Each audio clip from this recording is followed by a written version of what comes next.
ये महाराष्ट्र की पवित्र भूमि पर जहां तुम जाओ महाराष्ट्र के अंदर जगह जगह पर लिखा मिल जाएगा अतिथि देवो। अतिथि का सम्मान हम करना सीखें, अतिथि का सत्कार हम करना सीखें। 33 कोटि देवी देवता में 2 देवता ऐसे हैं जिनको मधु शहद प्रिय है, और उस मधु शहद की प्रियता में वो अपने पास का जितना वैभव होता है वो प्रदान कर देते हैं। 2 देव, एक देवाधिदेव महादेव,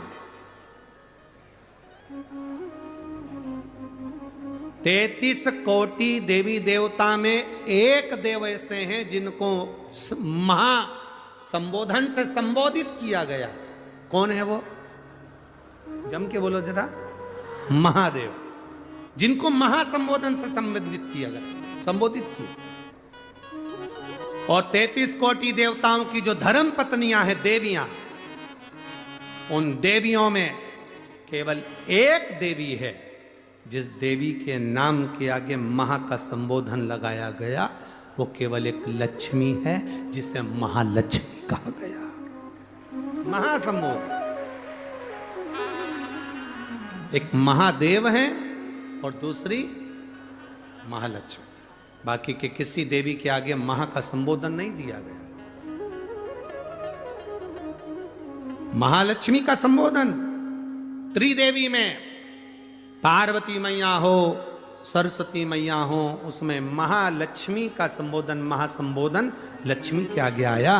और त्रिदेव में महासंबोधन देवाधिदेव महादेव के सामने आया। इसलिए इन एक महादेव और एक महालक्ष्मी, ये 2 देवता ऐसे हैं, एक देवता एक देवी ऐसी हैं जिन पर मधु का प्रयोग सुख प्रदान करता। अब दुनिया के लोगों ने कहा गुरुजी आप एक बात कह देते हो, एक देव महादेव और दूसरे नंबर पर देवी लक्ष्मी महालक्ष्मी, जिन पर मधु का प्रयोग, मधु का, शहद का बड़ा महत्व।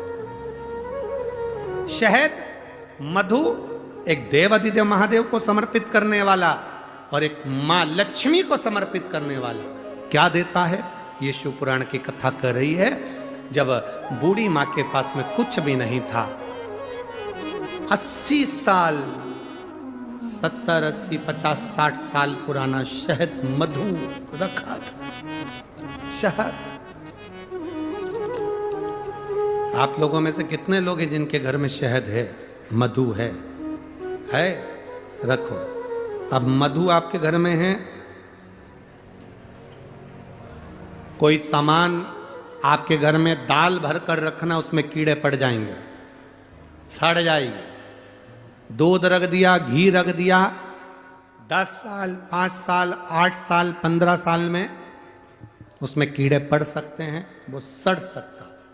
पर केवल एक मधु शहद ऐसा होता है जो 50 साल तक भी रखा रहे तो सड़ता नहीं है, बल्कि औषधि बन जाता है।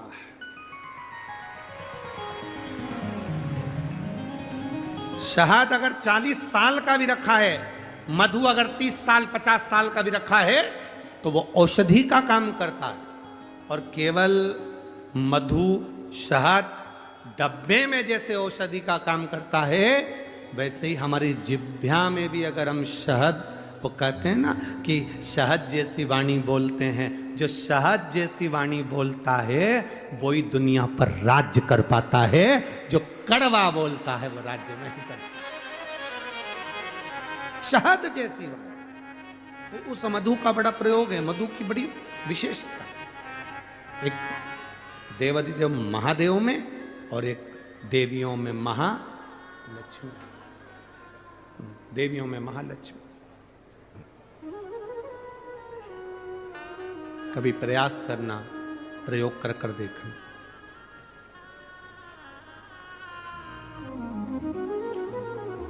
एक देव दीपावली आती है, कभी तुम लोगों ने पढ़ा? पंचांग में, कैलेंडर में उसका वर्णन आता है। पढ़िए देव दीपावली, अरे बोलो तो जम के पढ़िए। एक देव दीपावली आती है, एक दीपावली, एक देव दीपावली। इन दोनों दीपावली के दिन अगर प्रयास करना, अगर बहुत कष्टमय जीवन चल रहा हो, फैक्ट्री भी ना चले, दुकान भी ना चले, व्यापार भी ना चले और कर्जा बढ़ते जा रहा हो, टेंशन ही टेंशन पूरी जिंदगी में हो रहा हो, कहीं से संपदा आ नहीं रही हो, धक्के की जिंदगी चल रही हो, तो एक बार मधु का प्रयोग कर कर देखना। महालक्ष्मी की अगर पूजन कर रहे हो देव दीपावली पर या दीपावली पर, तो पान के पत्ते पर एक शहद की बिंदी रखकर लक्ष्मी जी को भोग लगाइए और शंकर जी के मंदिर में उसी दीपावली को या देव दीपावली पर शंकर भगवान के शिवलिंग पर एक पत्ते पर या पुष्प पर एक बूंद शहद लगाकर शिव जी को समर्पित कर कर देखिए। अगला वर्ष तक इंतजार करना, बाबा आपकी जिंदगी में चार चांद ना लगा दे उस मधु के बल पर, तो आनंद के लिए